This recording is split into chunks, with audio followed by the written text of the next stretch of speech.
Imagine waking up tomorrow morning and checking your phone. There's a notification from your bank. $1 million sitting in your account. Not a loan, not a prize, just there. You blink, you check again. It's real. You run to your window and your neighbor is standing in his doorway, staring at his own phone with the exact same look on his face, because it's not just you, it's everyone. Every account, in every bank, in every country, just filled up overnight. For one perfect moment, the entire planet feels like it's been saved. No more debt, no more rent stress, no more choosing between groceries and a doctor's visit. You're a millionaire. So is your barber. So is the woman who cleans your office. So is the delivery driver who dropped off your dinner last night. Everyone is rich. Sounds like the end of every financial worry humanity has ever had. But by the end of this video, you'll understand why this exact scenario, every person on Earth becoming a millionaire overnight, wouldn't create paradise. It would create the fastest economic collapse in human history. And the reason why reveals something most people never think about: what money actually is and what it very much is not. Let's walk through exactly how it happens, day by day. Day one is euphoria. Across every timeline, every group chat, every street corner, people are celebrating. Someone films themselves ripping up their loan documents. A father cries because he can finally pay for his daughter's surgery. A student screenshots his bank balance with the caption, "No more struggle." For a few hours, it genuinely feels like the world fixed itself. Then the spending starts. Car showrooms sell out in hours, not because more cars appeared, because everyone who ever dreamed of owning one shows up on the same day with the exact same amount of new money. Jewelry stores are stripped bare. Gold, always the instinctive safe haven when people suddenly have cash and don't trust it to last, disappears from shelves by lunchtime. Real estate agents' phones don't stop ringing. Everyone who ever wanted to upgrade their home decides today is the day.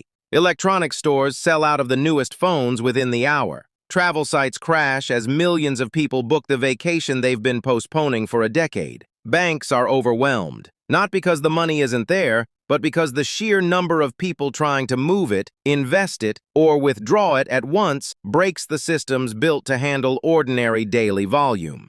And on social media, it's chaos of a different kind. Every platform is flooded with people showing off their new balance, their new purchases, their new plans. For this one day, it genuinely looks like the problem of poverty has been solved with a single keystroke.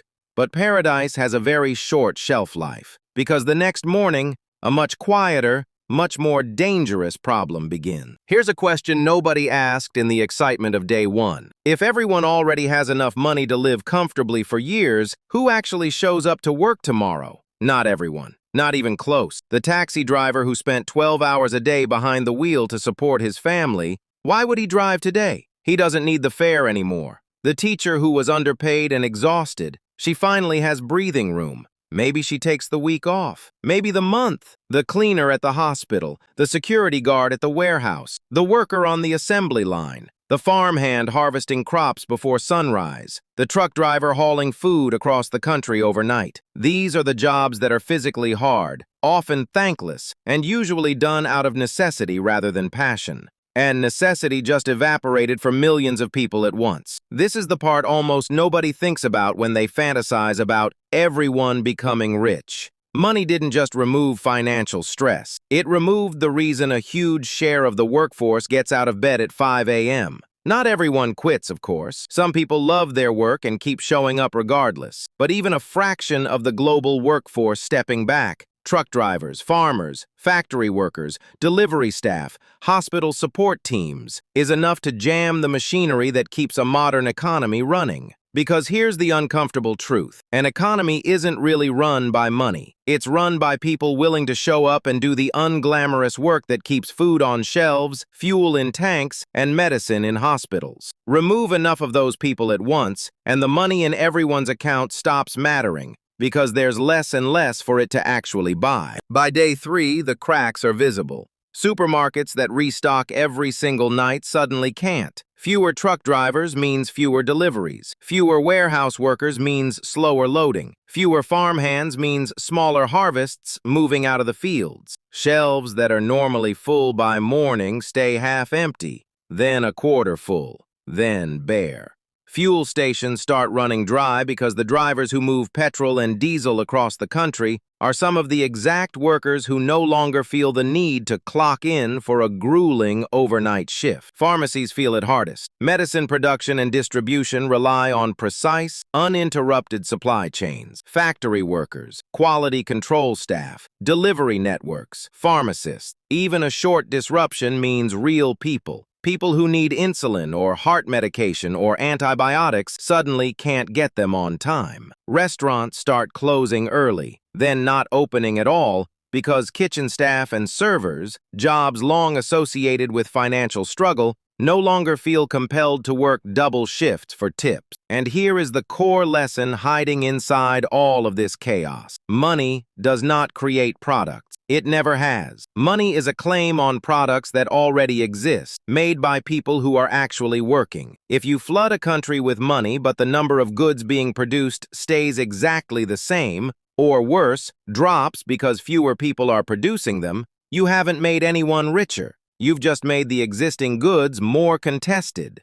And when millions of people are contesting the same limited pile of bread, fuel, and medicine, something predictable and brutal happens next. Let's follow one simple item: a bag of rice. Before the money appeared, it cost $2. A fair price based on how much rice is grown, how much it costs to transport, and how many people are buying it. Now imagine that same bag of rice, but every single household nearby suddenly has $1 million they didn't have yesterday. And the amount of rice available hasn't grown even slightly. If anything, it's shrinking because fewer farm workers are in the fields. The store owner isn't stupid. He sees 50 people trying to buy the same 20 bags. He raises the price. $2 becomes $5. The demand doesn't slow down because everyone can technically still afford it. They have more money than ever. So it becomes $20. Then, as shortages deepen, $200. This is called inflation. And it isn't some abstract textbook term. It's the very simple,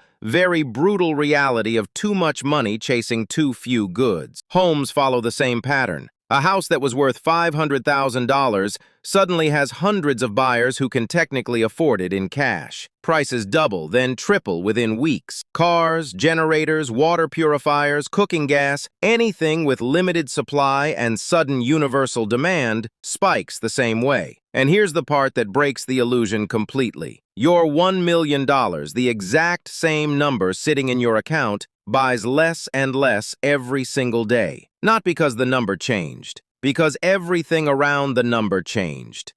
You didn't get richer when the money appeared.